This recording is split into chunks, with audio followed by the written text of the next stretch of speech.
Olá pessoal e bem-vindos ao último vídeo de introdução a Machine Learning do ano de 2021. Este vídeo será o vídeo de gradiente estocástico. Ele é o 15º vídeo da série e ele vai encerrar por um tempo a série. A gente volta, eu não tenho certeza quando e eu não tenho certeza ainda com que parte. Se tem alguma coisa que você quer ver muito, se tem algum detalhe, se você quer que a gente vá para a parte computacional, se você quer ver como isso tudo funciona em Python, quer ver os pacotes, deixa nos comentários para saber os próximos planos que eu vou fazer. Me interessa muito o que vocês querem ver, porque aí eu tenho uma empolgação maior de fazer e faço logo. Eu tenho um sério problema de procrastinação, como vocês bem sabem. Bom, o vídeo de hoje vai ser sobre gradiente estocástico, que é um assunto muito interessante, principalmente para mim, que sou da otimização. Gradiente estocástico trata do problema de você minimizar uma função que é uma soma de um monte de funções. Existem algumas hipóteses e essas hipóteses são satisfeitas nos nossos problemas, por exemplo, de redes neurais, que a gente acabou de ver, mas também de regressão logística, de regressão múltipla, mais tradicional.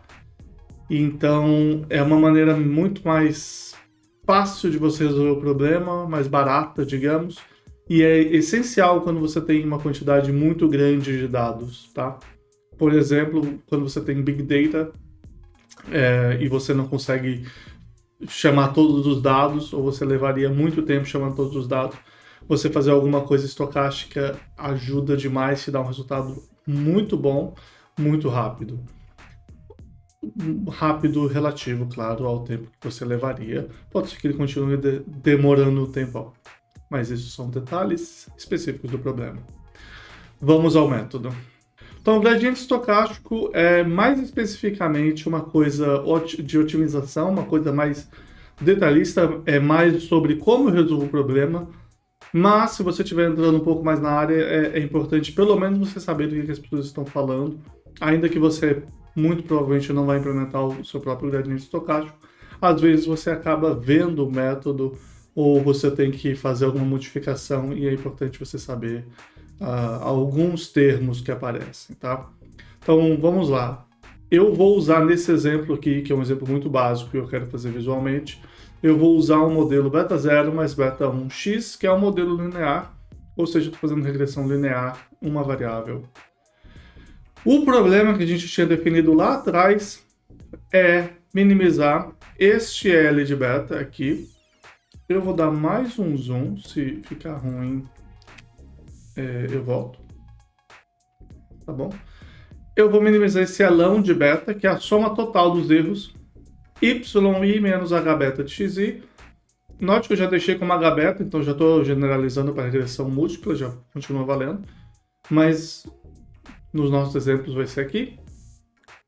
Essa é a função que eu quero minimizar e eu posso usar o método do gradiente para minimizar ela. Qual que é o gradiente dessa função? O gradiente dessa função, pega esse 2 aqui, ele cai e corta com esse 2.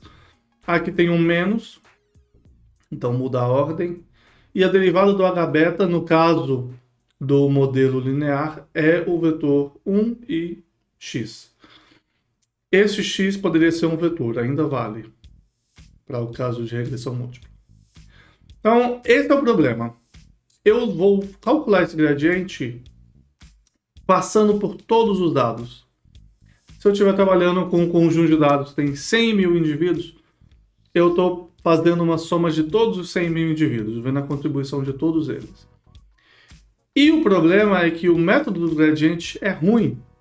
Ele não é um método muito bom. Ele aponta na direção certa, mas ele vai perdendo força e ele não vai, apontar certinho para onde eu tenho que ir. Ele aponta, é por ali. E aí você vai andando e vai achando razoavelmente um passo bom. Então, assim, por que você está fazendo tanto trabalho com um método se ele não é fantástico? Você está gastando 100 mil... você está calculando uma conta para 100 mil indivíduos, sendo que você só quer ter uma ideia inicial de, olha, é para lá. O método gradiente estocástico essencialmente fala, eu vou fazer isso, então eu vou pegar um único indivíduo e vou ver o que esse único indivíduo me diz. Parece ser, e é, extremo completamente diferente, né? Você estava falando, olha, eu tenho toda essa informação de 100 mil indivíduos e eu quero resolver um problema. Me dá o gradiente. O gradiente me diz a direção muito precisa de para onde que eu tenho que ir, localmente. O gradiente estocástico fala assim, eu tenho este um indivíduo aqui. O que você acha uma pessoa? E você segue a direção que essa uma pessoa te dá. Qual que é a chance dessa uma pessoa estar em concordância com as outras 99.999? Baixa. Mesmo assim, o método tem um resultado decente. Isso que é super interessante. Você passa por todo mundo, certo? Isso é uma coisa importante de você fazer. Você tem que passar em todos os dados, mas você passa de uma maneira aleatória neles. Então você, por exemplo, bagunça toda a ordem e aí passa nessa nova ordem que você criar. Importante que eles não estejam... Por exemplo, você coloca todo mundo numa ordem crescente de uma característica. Não é bom fazer isso. Dados aleatórios, passa todo mundo. Na média, vai dar certo.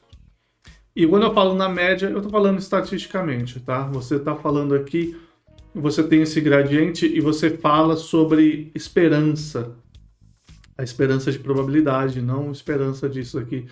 Espero que dê certo. Okay? Você tem esperança calculada e esse método é um método que converge na esperança. Então é uma coisa nova. Se você nunca viu nada disso, não se preocupe, a gente não vai entrar nesses detalhes. É uma coisa nova para... Mesmo para quem fez otimização, a gente não vê isso lá. Então, não se assuste. Importante é entender que, apesar do método localmente, aquele um passo ser ruim, talvez, na média, ele tem uma tendência de dar certo. E a gente vai ver um pouquinho mais de detalhes. Então, o método gradiente estocástico, a priori, é isso daqui. Você vai pegar esse conjunto de 1 a n, embaralha ele, muda a ordem, 3, 7, 50, 52, 9... Muda a ordem, mas pega todo mundo. E enquanto você não estiver satisfeito, que não é um termo técnico, tem muitas maneiras de você falar. Faz 100 vezes isso daqui, faz até um certo threshold, não vou entrar nesses detalhes. Para cada dado, calcula o gradiente para este um dado e anda nessa direção um tanto. Note que é menos gama D. Esse gama é um certo número aí, tá? Tipo... 0.01 e D é essa direção, que é a direção que cresce localmente, por isso a gente está seguindo menos D para descer localmente. Ok, e agora? Agora vamos visualizar o que acontece. Eu vou provavelmente ter que sair da frente aqui. Eu tenho um conjunto de dados que a gente vai analisar. Dados muito bem comportadinhos, tá? Em torno de uma certa reta. Em escuro, aqui eu acho que foi cor preta, você consegue ver um valor que eu escolhi que é muito próximo da solução. Esses dados aleatórios são tipo 2x mais 3 e aí um erro normal, exatamente o que a gente espera de uma regressão linear. E eu tenho aqui em vermelho a nova curva, que é o passo que o gradiente estocástico vai me dar para este dado vermelho aqui. Então, o que são esses parâmetros todos? I é qual dos dados que eu estou escolhendo. Beta é qual que é o valor do meu beta. Eu não estou mostrando ele aqui para você porque não interessa muito. Ele está aqui se você quiser ver, mas eu estou na frente, não vale a pena sofrer por causa disso. E o gama é o tamanho do passo, ok? Então o que acontece? Deixa eu decidir se é melhor eu ficar assim ou assim. Eu acho que assim é melhor. Você consegue ver nessas curvas de nível aqui, eu espero que não estejam muito claras, que a solução aqui no conjunto, no espaço dos betas, beta 0, beta 1, a gente já viu esse tipo de gráfico antes, a solução é aqui, muito perto de onde eu estou, tá? O beta inicial que eu escolhi para a gente visualizar é exatamente muito próximo da solução. Este dado aqui, ele está falando, anda um pouquinho para baixo. O dado 2... Aqui está em ordem, tá? A gente não está fazendo gradiente estocástico ainda, só vendo o gradiente. O dado 2 está falando, não, para lá é melhor. O dado 3 está falando para aqui. O dado 4 está falando para cá. Note que aqui você tem o ponto em preto onde eu estou, o ponto em vermelho para onde que meu gradiente está mandando eu ir, tá? A gente já vai falar de quem que é o verde. Então você vê que as direções elas vão variando bastante. Aqui ela manda eu ir para muito longe, às vezes manda eu ir para o contrário, às vezes manda eu ir bem para onde eu queria estar indo mesmo, então é bom. Isso aqui é legal. Em verde é o meu gradiente todo. Eu tenho 100 indivíduos nessa minha amostra aqui. Eu peguei os 100 pontos e calculei o gradiente tradicional que a gente conhece. Então esse gradiente está apontando para o lugar certo. Ok?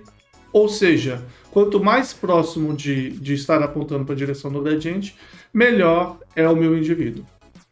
E aqui você consegue ver o quão longe estaria a solução se eu seguir realmente aquele indivíduo. Se eu vier para cá, piora um monte a minha solução. Para cá, piora um monte para o outro lado. Para cá, nem tanto.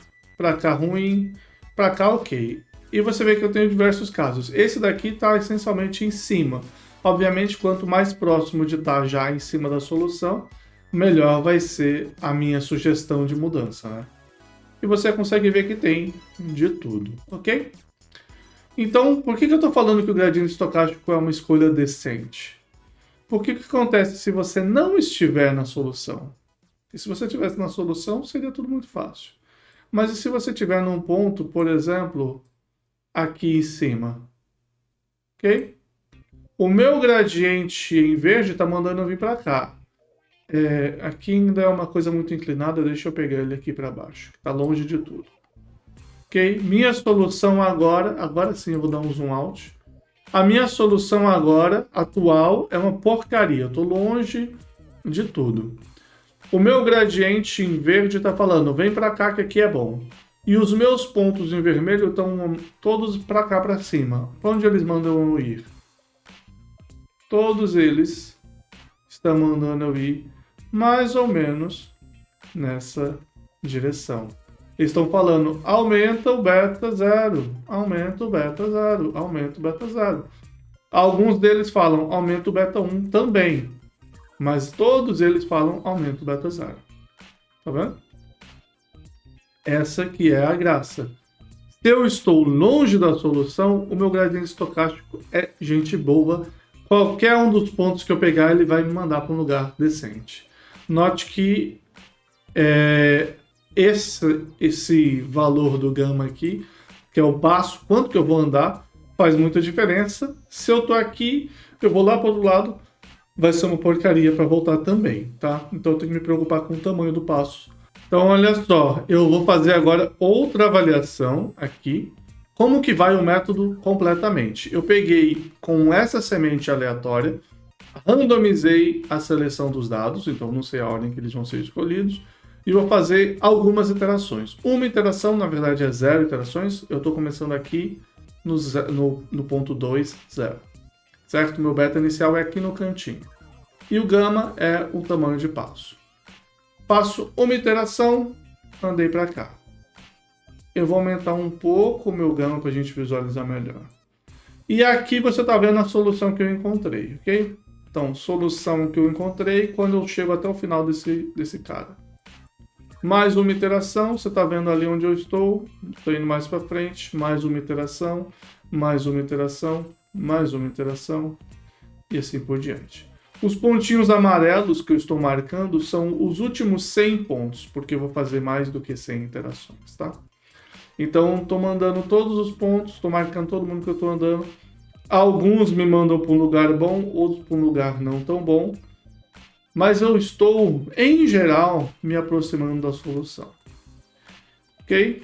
Depois de passar por todos os pontos, note, eu estou passando por todos eles, porque estou em ordem. Então, aqui no 99, eu passei por 99 dos 100 pontos.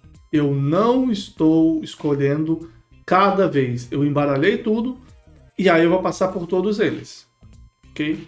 Depois que eu passar por todos eles, eu posso embaralhar tudo de novo e aí eu passar por todos eles de novo. Mas eu tenho que passar por todos. Se eu passar só por 10 deles, ficar escolhendo cada vez eu escolho um dos 100, não vai funcionar. Então, depois de passar pelos 100, é ali que eu tô. E aqui, e ficou muito, muito, muito pequeno para você visualizar, deixa eu modificar. Corrigido. Aqui em verde, que apareceu agora verde limão, esse é o passo do gradiente equivalente que eu conseguiria fazer. Lembra que eu tenho 100 dados. Então, quando eu fizer 100 iterações, eu passei por 100 dados no gradiente estocástico. Então, qual foi o equivalente com o meu gradiente? Uma iteração. Então, depois de 100 passos, começando longe, meu gradiente estocástico está lá na frente, o meu gradiente normal está lá atrás. Isso depende da minha escolha de gama. Então, mudando o meu gama, se o meu gama é menor, eu ando menos. Se o meu gama é maior, alguns passos fazem mais diferença, mas o gradiente também vai mais para frente. Se eu andar demais, os passos se perdem mais facilmente, ok? Beleza? Então existe uma quantidade boa aqui. Nesse caso é perto de um 0,3 aparentemente, ok? Vamos andar mais iterações. Conforme eu seguro, você consegue ver as iterações. Eu estou marcando apenas as últimas iterações, então uma coisa interessante vai acontecendo de novo. De nós que eu fiz um segundo passo do gradiente também. Eu vou segurar agora e eu vou comentando enquanto vai acontecendo. Você pode perceber o passo do gradiente em verde e os pontos amarelos. O que vai acontecendo? O gradiente ele vai andando para frente. Ele vai chegar lá eventualmente. E em amarelo, os pontinhos amarelos, você tem os últimos 100 pontos. Eles estão todos razoavelmente próximos da solução. E o que acontece? Acontece que eu posso pegar a média desses 100 pontos.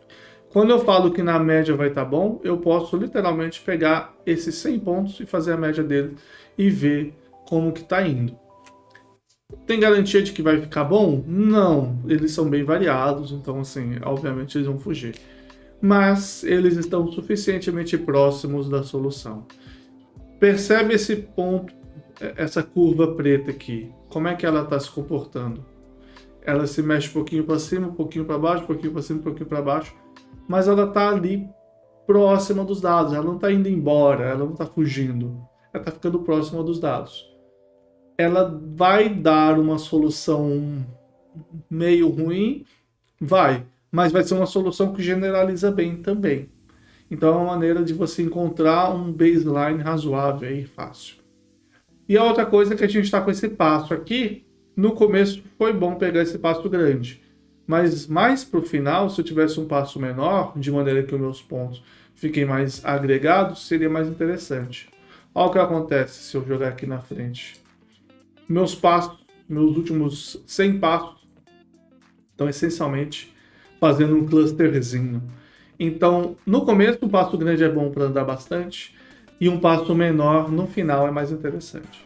Então, uma coisa que a gente não vai comentar aqui, mas é essencial, a escolha do passo, a escolha do step length, tamanho de passo. Existem várias escolhas para você escolher que ela vai decrescendo. Começa grande e aí vai diminuindo, para que você não fique perdendo tempo demais, ok? Como que ele se comporta em relação à semente? Você aumenta um, ele tem todo o processo diferente, mas ele está próximo, o miolo está próximo. Próximo, processo diferente, miolo próximo, processo diferente, miolo próximo. Ou seja, na média, depois de passar 10 vezes pelo conjunto inteiro, eles estão chegando tudo próximo de onde estava. Ok? Exatamente? Não, mais próximo. O processo para chegar lá foi bem diferente, mas na média ele tende a chegar no lugar certo. Isso é uma coisa muito fantástica, muito interessante. Tem um monte de estatística. Se você gosta de estatística, se você gosta de otimização, você tem aqui essencialmente uma refeição de 3 pratos aí para você ir longe, ok? Muita coisa de boa para você se alimentar aqui. Bom, o que acontece se você aumentar muito o passo? Você perde todas essas coisas boas que a gente conversou. Ok? Eles ainda continuam lá, mas a variância é muito grande para você poder ser feliz. Mini batch. Então, o que acontece com o gradiente? O gradiente ele é caro, ele é lento, mas ele tem uma mira boa. O que acontece com o gradiente estocástico? Ele é barato e é rápido, mas a mira dele é péssima. Como é que a gente faz? A gente faz uma mistura dos dois. É o chamado mini batch. Mini batch é, você pega o seu conjunto inteiro, embaralha ele. Então você tem agora 100 pontos embaralhados. E aí você corta ele em quantidades iguais. Por exemplo, pega 100 pontos, divide em 10 pontos, 10 pontos, 10 pontos. Ok? Então você tem 10 conjuntos com 10 pontos cada. Embaralhados. Importante que estejam embaralhados. Quando você vai calcular o gradiente agora, você calcula o gradiente usando 10 pontos e não o conjunto inteiro e nem só um. Pega esses 10 pontos e calcula o gradiente. A fórmula é essa, é óbvio. Você está pegando exatamente 10 pontos, você está somando o gradiente desses 10 e dividindo por 10. Este é o gradiente que você vai usar. Qual que é a graça? Primeiro, parece com K-fold, certo? A ideia do K-fold qual que era? Exatamente a mesma. Você vai diminuir a variância, mas não no absoluto. E você quer uma coisa que seja barata para ser prática. Mini-batch é exatamente essa mesma ideia, um equilíbrio entre as duas coisas. Então, a esperança é que, como você tem mais dados do que o estocástico puro, você diminui a variância. E como você tem bem menos dados que o gradiente total, você também continua sendo, ou tenta ser bem mais barato. Vamos visualizar a mesma ideia, agora muito mais parâmetros. Então, já vou sair da frente. Eu estou de novo naquela situação, começando aqui nesse ponto preto, apontando para o ponto verde, para o diamante verde, e o meu gradiente em batch apontando para o ponto vermelho. Por que é exatamente a mesma coisa? Porque o tamanho do meu batch é 1. Então, o batch generaliza o gradiente estocástico. Se eu escolher o batch de tamanho 1, é a mesma coisa. Não tem graça, eu posso escolher o batch. A priori, aqui eu coloquei como múltiplo dos pontos, divisores, quero dizer, do tamanho de dados.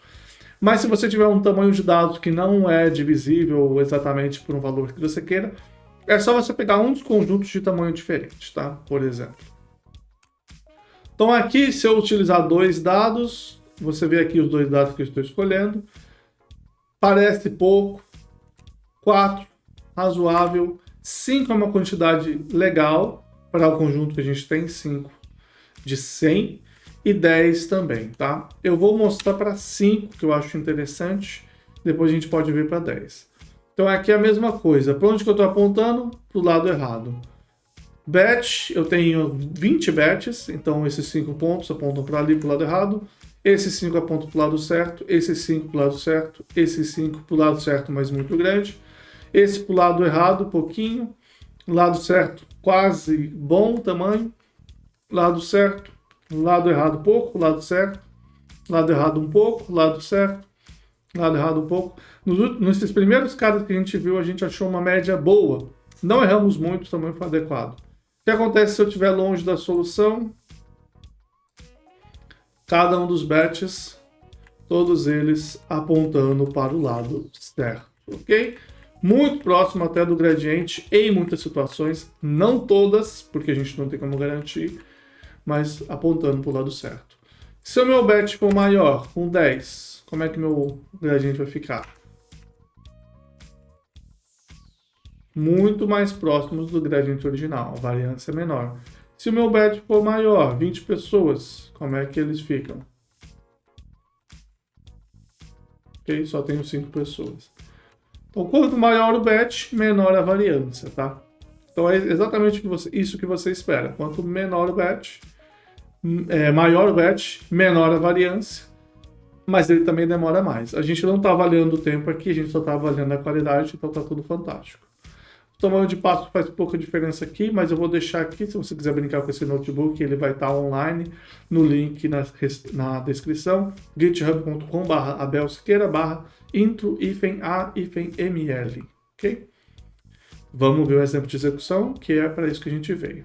A mesma situação de trás, eu tenho o tamanho de batch. Eu estou aqui fazendo algumas iterações, então faço umas iterações. A priori você olha e fala a mesma coisa, mas é porque eu estou escolhendo o batch igual a 1. Então, se eu escolher o batch igual a 5, você consegue ver minhas iterações andando um pouco mais retinhas. Vamos fazer uma quantidade razoável de iterações, que 25 tá bom. Você consegue ver, de novo, eu tenho um gradiente real aqui. Esse gradiente, ele aparece de acordo com o número de iterações que eu estou fazendo. Se o meu batch tem 5 pontos, 25 iterações é 5 vezes 25, Então eu consegui fazer um gradiente apenas, tá?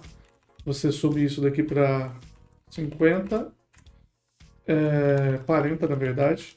Ele faz duas iterações, 5 vezes 40, 200, tá? É a mesma ideia. Então você vê onde meus bets foram me levar, com 5. Tamanho de passo um pouco maior para ser mais interessante. Você vê como eles se movem. 0,3 é um valor adequado. Ok? Então veio até aqui. Se o meu bet fosse menor, eu teria menos gradientes equivalentes, tá? Certo? Então eu estaria fazendo um avanço relativo talvez maior. Mas você vê que a minha variância também aumenta. Então, nesse caso, eu tenho ainda mais variância. Se eu tivesse um bet maior, aqui com 5, com 10 eu tenho menos variância, um pouquinho menos de variância com 20, com 25, 50 quase não tem variância, com 100 é a mesma coisa que pegar o gradiente, exatamente as mesmas coisas. Certo? Então, com 5 é um valor interessante, 5 e 10 são valores interessantes, nesse caso pelo menos. Vamos olhar mais para frente o que acontece com os 40 pontos. Ok, tudo ali no meio. Você pegar com 10, eles dão uma agregadinha. Com 20, mais. Note que quanto mais você pega de bets aqui, certo? Mais gradientes são feitos de maneira equivalente. Tá? Então, estou fazendo esses bets aqui. Quer dizer que tem mais gradientes acontecendo equivalentemente. Ok? Bom, sementes variando, vamos considerar 5 de novo. Vamos aumentar um pouquinho para a gente ver alguma variação a mais. Sementes variando, o que me dão de diferente? Tudo mais ou menos próximo. Note que o número de pontos amarelos é menor. O número de pontos amarelos são os últimos pontos de acordo com quantos bets eu tenho, tá? Então eles são menores. A variação aqui atrás é muito grande, no final pouca. Meu bet maior, com 10. Mais ou menos a mesma coisa. Quando o meu bet fica grande, quase não tem variação. Ok? Em resumo, bet grande, bom, mas um pouco mais caro. Então, você tem que achar o equilíbrio, você vai ter que fazer essa validação aí, digamos, ok? Posso fechar esse código, que você não precisa ver. E para finalizar, vamos relembrar que a gente estava fazendo isso em grande parte por causa do redes neurais. A gente queria fazer a otimização da rede neural, só que ela é muito mais cara, muito mais complicada. Tudo que a gente fez aqui a gente consegue fazer para a rede neural. A ideia é que você vai setar um LI de beta sendo aquela função de perda de YI e H-beta de XI, que é o Y chapéu. Só isso. O H-beta pode ser qualquer modelo, o L pode ser qualquer função de perda. Então esse LI é o meu erro para minha perda para um dado. Meu L ômega K fazer a soma de todos os dados correspondentes a um bet específico. Você tem exatamente a mesma coisa para aquele bet. Então talvez você não precise implementar nada disso, muito provavelmente você não vai precisar, mas muito frequente que você precise pelo menos escolher o tamanho do bet. Okay? Se você vai trabalhar com redes neurais, saber o tamanho do bet é importante, você vai precisar ver qual que é. Você também vai precisar setar outras coisas, por exemplo, os critérios de parada. Esses são detalhes mais técnicos que eu não vou entrar agora. Pode ser que no futuro a gente fale mais sobre eles, principalmente quando a gente estiver trabalhando com pacotes específicos, ok? Como fazer o callback para fazer parar o meu gradiente estocástico. Então esse é o vídeo de hoje. Se você gostou, deixa um like, compartilha esse vídeo. Deixa um comentário falando o que você quer ver para os próximos vídeos. Aperta subscribe se você não tiver subscrito ainda. Ajuda a chegar a 2.000 inscritos. A gente tem que chegar a 2.000 inscritos em 2022. Como esse é o último vídeo do mês, é uma boa resolução para 2022. Chegar a 2.000 inscritos no vídeo de Abel. Não sei como funciona, mas coloca aí na sua lista. Muito obrigado por ter acompanhado esse ano de 2021. Grandes mudanças esse ano inteiro aí e foi muito bom ter você. Continue acompanhando os vídeos, a gente vai falar de outras coisas também de que não são introdução ao Machine Learning, como, por exemplo, como é que está a vida aqui na Holanda, ok? Então, muito bom fim de ano para você, bons feriados, bom carnaval em casa e até ano que vem.